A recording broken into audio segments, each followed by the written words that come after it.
Dang, I can take that one in a fight. There's a lie, I can't. It would probably kill me. There seems to be an unspoken rule in nature, where life in the ocean and seas must always be far scarier than life on land. Yup, that's all I've gathered from all the videos I've seen in the past couple months. Ocean's scary. Not just back in the day. Now, ocean's scary. This is largely seen today, and is also seen throughout history, with even the age of dinosaurs having had aquatic nightmares that would have given you more heebie-jeebies than the likes of the T-Rex or dromaeosaurs, for example. In fact, it's actually quite hard to find a moment in Earth's history where your best chances were in the water rather than on land. However, there was a short window of time a very long time ago, as in before the dinosaurs existed, where your chances at survival were actually better in the oceans and seas, since nearly everything above water, including Mother Nature, seemed to be designed for maximum nopeness. This was the Lopingian. This name most likely means nothing to you, but it represents the last epoch of the Permian period, and played out between 259 and 251.9 million years ago, which means that it bordered the Triassic period, and led to people nicknaming it the Late Permian. This was one of those periods in history where Earth was unrecognizable in nearly every sense, including when it came to time itself, as during those days, the moon had a closer orbit with Earth, causing the days to be shorter than they are currently, at around 22 hours. To add on to the confusion, geography was nothing like it is today either, since most of Earth's landmass was tied up into the supercontinent Pangaea, leading to Africa, the Americas, Antarctica, India, Australia, and parts of Europe all being connected. Only to the east could you find decently sized landmasses that were free of Pangaea's clutches, with the largest quote-unquote island consisting of present-day Siberia, Kazakhstan, and North China, while to the south you would have swam into another island composed of South China and various regions of Southeast Asia. Additionally, Turkey, Iran, and Tibet were also islands at this point, being surrounded by the Tethys Ocean on one side and the Paleotethys on the other. Combined, these two bodies of water were undeniably large, but they were still nothing compared to the superocean that lay just west of Pangaea, Panthalassa. This prehistoric ocean was unlike anything before it or after it, and it occupied well over 60% of the Earth's surface, outsizing the current Pacific Ocean by 2 times. Dang. Just imagining an ocean that is double the size of the Pacific is nerve-wracking, and probably meant that you should have avoided it like the plague. But, despite its grand size, Panthalassa, and the other oceans for that matter, were all actually fairly tame when it came to what was in them. There were of course sharks, who had evolved 200 million years earlier, and if you're something of a Permian enthusiast, then you might be picturing the Helicoprion, an 8-meter or 26-foot long shark that has become something of the poster child for the Permian marine megafauna. I don't know him, but I like him. I need to know more about him. And possessed one of the strangest and most unsettling mouths of all. Unsettling? I think it's kind of charming. Yeah, it's a bit toothy, but I don't know. Time, that consisted of a cluster of large teeth on the bottom jaw, which were arranged into whorls. Yet, while this giant shark was indeed from the Permian, it had already died out by the Lopingian, leaving the oceans rather empty of giant life. That being said, there were still relatives of this shark swimming about, though none that got that big, as the biggest, Helicampidus, was only 2 meters or 6.5 feet long, similar to the length of a leopard shark. So definitely not an immense threat. Yeah. Especially since its teeth were designed for soft animals like squids, not bony food. Meanwhile, other sharks, like the sphenacanthids and hybodonts, while diverse, were even smaller, typically growing no more than 1 meter or 3.3 feet. Dang, I can take that one in a fight. There's a lie, I can't. It would probably kill me. The Eurypterids, or sea scorpions, a group of now extinct arthropods, were also present, but were not doing so well, because while they used to be highly diverse and giant during the Devonian period, they were now on the brink of extinction, having never fully recovered from the Devonian extinction event, with only 2 genera being known from this point, and neither were large nor apex predators. And for the most part, pretty much every marine group wasn't doing well, partly due to the Capetanian mass extinction event that had taken place 2 million years prior. It's a relatively obscure event, but it was actually more deadly than both the KT extinction and the Triassic-Jurassic extinction. 2 million years and they didn't recover? Lazy. Shaking my head. Its effects had been bad everywhere, yet marine life got the brunt of it. And thus, during the Lopingian, you could see some trilobites, ammonoids, and cephalopods lurking about, but not in any great numbers or size. And things would only get worse for marine life, but we'll get to that later. At this moment, the waters of the late Permian should sound quite boring, but this is a key fact to take solace in, as on land you would have gotten no breaks. Like in the water, the Capetanian extinction had brought devastation to terrestrial life. However, life on land recovered more swiftly, and was actually made arguably more dangerous than before, since the extinction took out the old rulers of the earth, the Dinocephalians, and therefore leaving the door open for new rulers to arise. The Dinocephalians was a group that consisted of large-bodied therapsids, who were extremely diverse and plentiful throughout most of the early and mid-Permian. Yet despite their success, they failed to make it to the late Permian. This absence allowed multiple groups to get ahead, but there was one group in particular who benefited the most, unfortunately for others, and that was the Gorgonopsids. These prehistoric animals were first discovered by paleontologists all the way back in 1876, and their remains were so horrifying that the researchers decided that the Gorgons from Greek mythology were the perfect monsters to name them after. Really? While diverse, Gorgonopsids still generally shared the same characteristics. They don't look that intimidating to me, but they could probably murder me very, very quickly. So, it's not how they look, it's what they can do to you.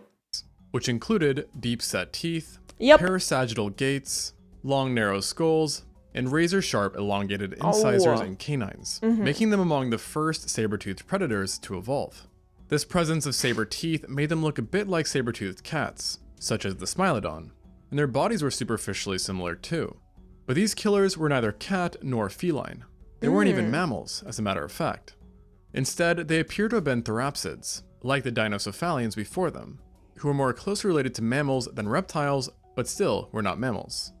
That is such a weird thing, because right now, with all the animals that exist currently, I can't even think of an equivalent that I could compare this to. It is just so outlandish to me to grasp this. And like the Dinocephalians, Gorgonopsids had been around during a good chunk of the Permian, first appearing 265 million years ago, during the Middle Stage. In those times, these saber-toothed predators were very small, being no larger than a person's foot, making them one of the smaller creatures at that time, and forcing them to hunt small therapsids and reptiles. However, as time passed and each new genus evolved, they got bigger and bigger, a trend that exploded during the late Permian after the eradication of the Dinocephalians, which ultimately led to the emergence of the largest Gorgonopsid of all time, Inostrancevia. This predator wasn't just the biggest of its kind, but also the largest terrestrial predator from the late Permian, with exceptional remains suggesting that adults could have been over 11 feet or 3.5 meters long, while weighing over 1,000 pounds or 453 kilos, equivalent to the size of a large bear. Though on average, every time bears are mentioned in any videos that I react to, I'm like, hey, it's me! Individuals are more comparable to tigers.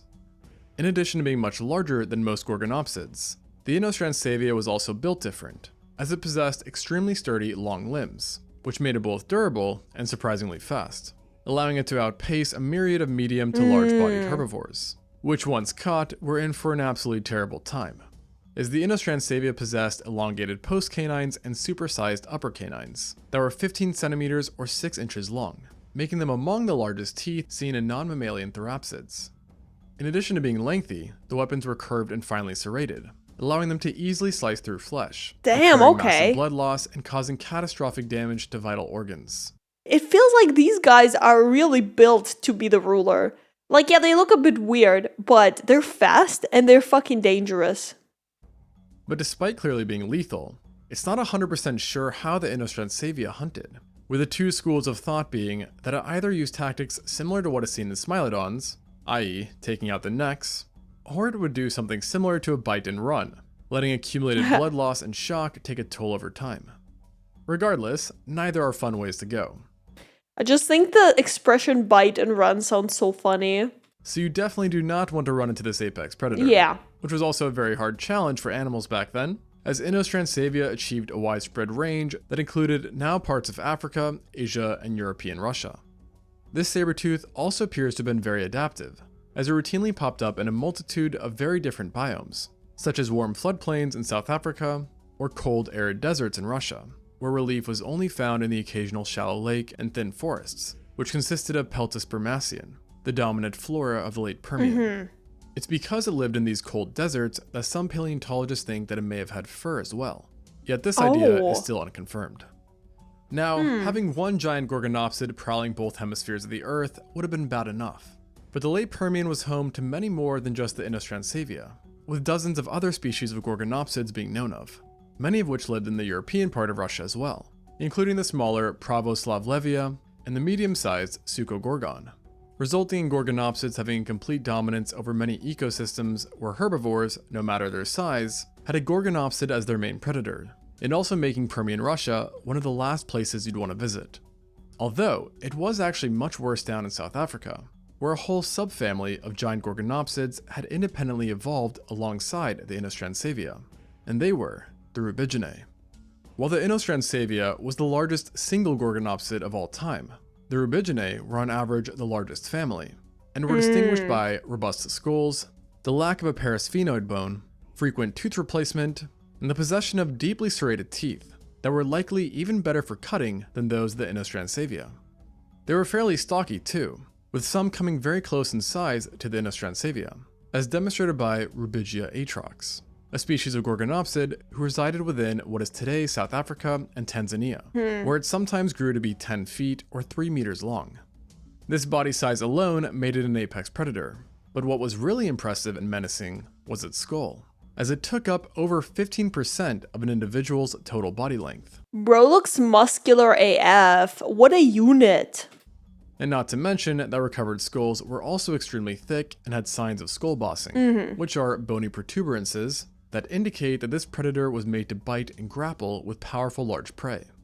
Yet coincidentally, like the Smilodon 250 million years after it, the Rubigia did not have a very strong bite, with reconstructions indicating a bite force of around 715 newtons, only 20% more powerful than the bite of a wolf, which really just shows how well designed its teeth were for piercing effortlessly through flesh and tough hide.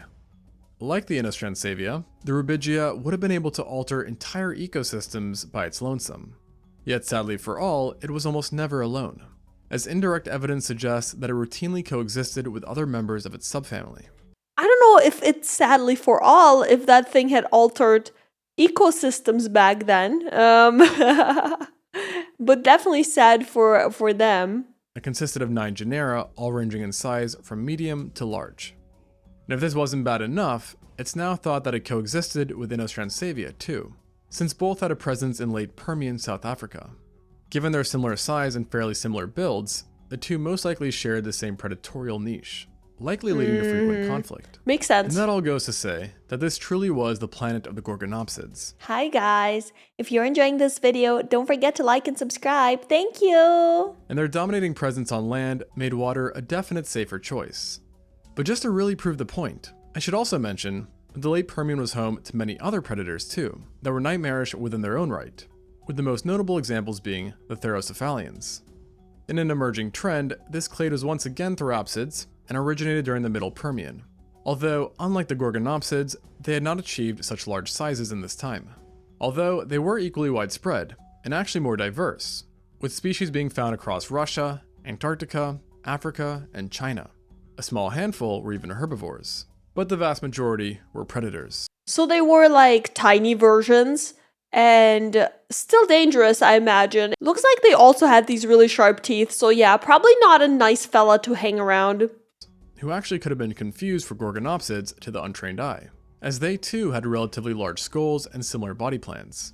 But there were key differences, with Therocephalians tending to have broader, deep skulls, smaller, straight teeth, shorter bodies, and more compacted builds. And as mentioned, they were more diverse, resulting in many developing hunting techniques not seen in gorgonopsids.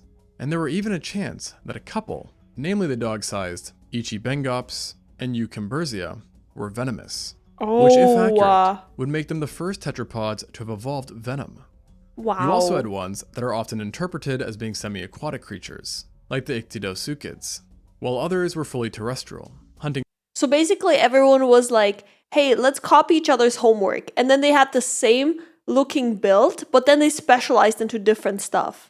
Large animals using unusual saber teeth, as showcased by the Skylacosaurids.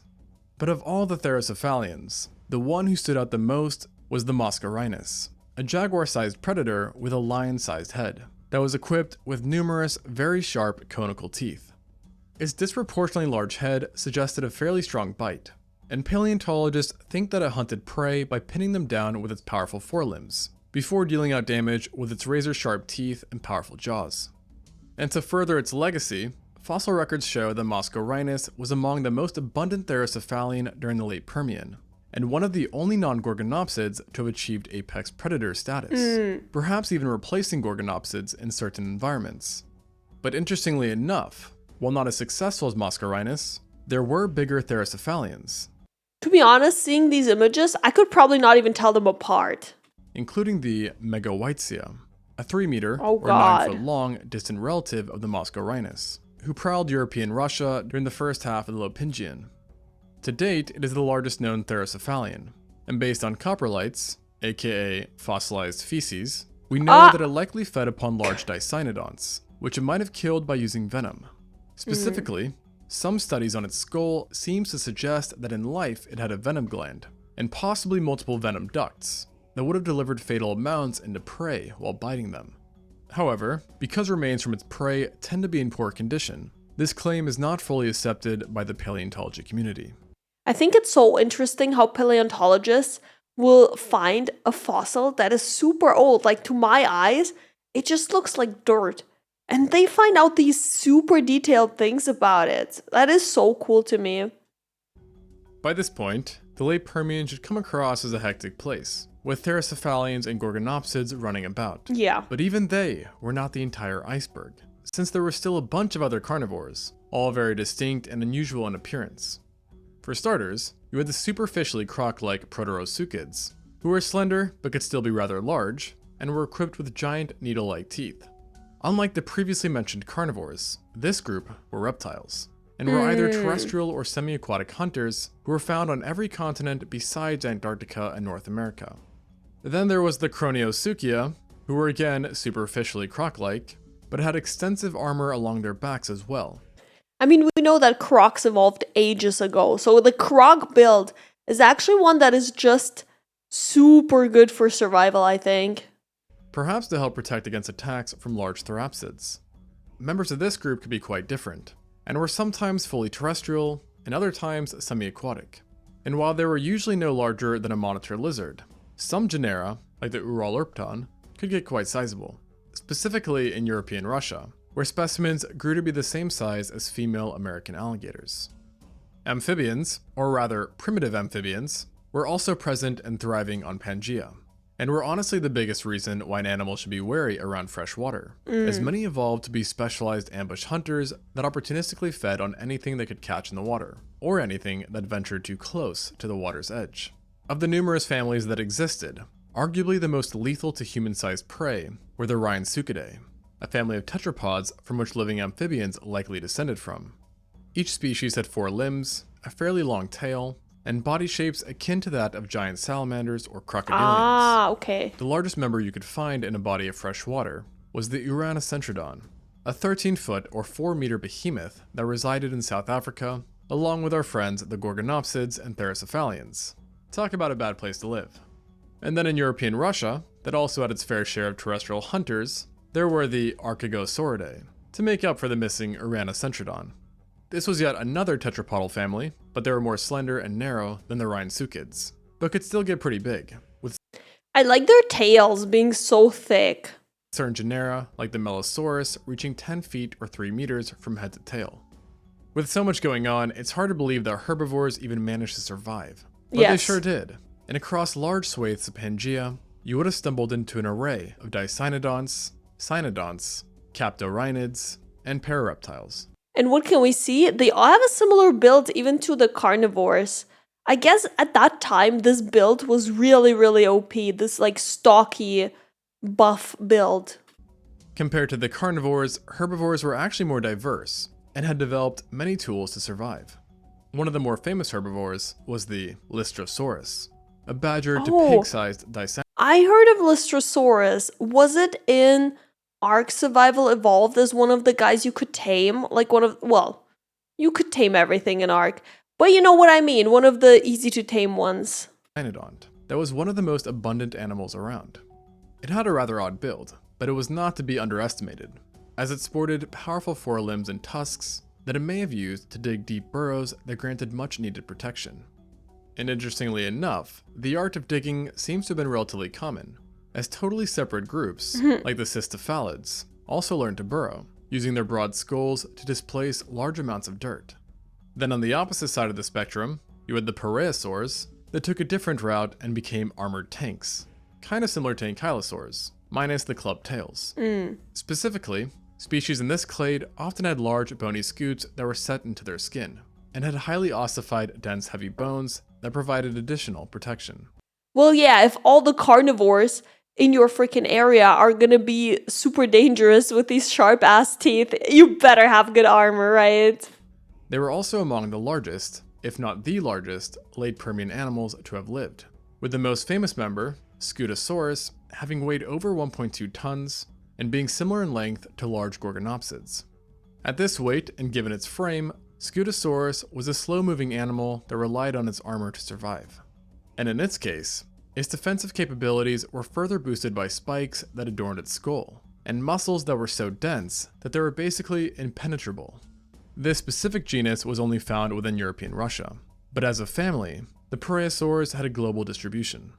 Additional herbivorous groups worth mentioning include the Kingoridae, Hemidopidae, Bidentalia, and Divinidae. As wild as the late Permian was, it did have one silver lining, which was that you didn't really have to worry about looking up. Unlike the Mesozoic, which was home to giant pterosaurs capable of eating literal dinosaurs, the Permian did not really have any dangerous giants patrolling the sky. One good thing, I guess. There were the griffin flies and Paleodictyoptera, which could have given you quite the scare, but they were harmless to large animals. Yeah, they would definitely give me the scare. Insects tend to do that, yes. And weren't very abundant nor diverse, thanks to the Carboniferous rainforest collapse. Of all the things flying around, the largest animals were probably the Vigeltosauridae, a family of gliding reptiles that grew no larger than a big bat. Interesting. And while having one in your hair would suck, these guys were only dangerous to insects, and spent most of their days on solid ground, or rather in the trees, as their morphology was highly developed for arboreal movement. To make up, though, for the lackluster skies, the late Permian had one more trick up its sleeve, so to speak, and that was Mother Nature itself.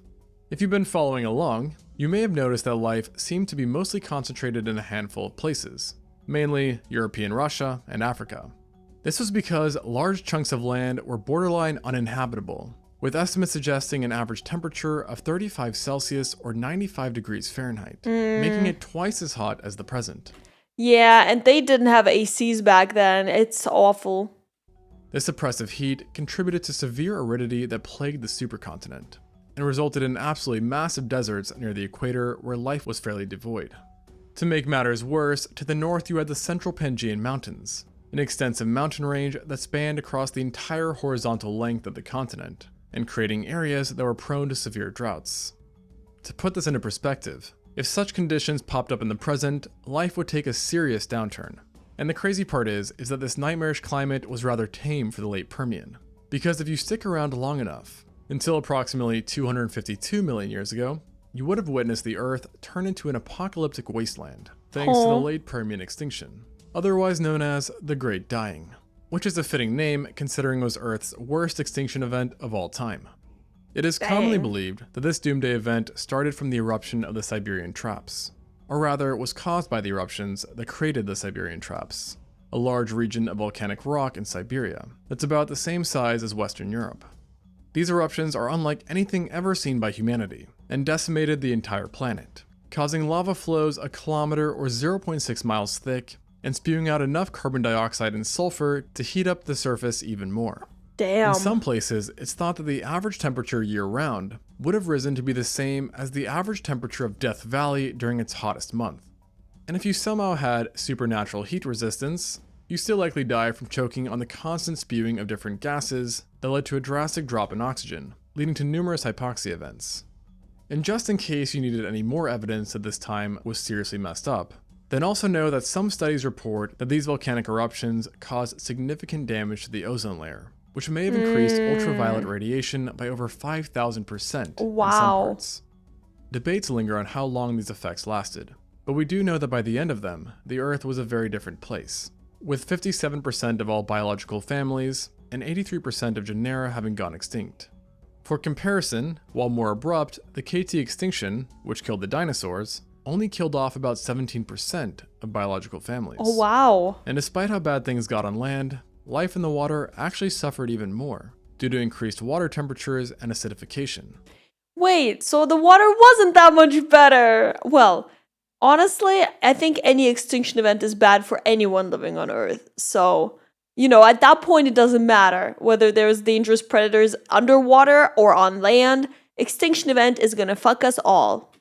But if you took a dip, you wouldn't have burned to a crisp, and you may have actually enjoyed it, considering the sea temperatures during this event were likely that of a jacuzzi, giving Ooh! you just one more reason why you'd rather be in the water during this time than on land. Never mind, jacuzzi time it is. Let's go.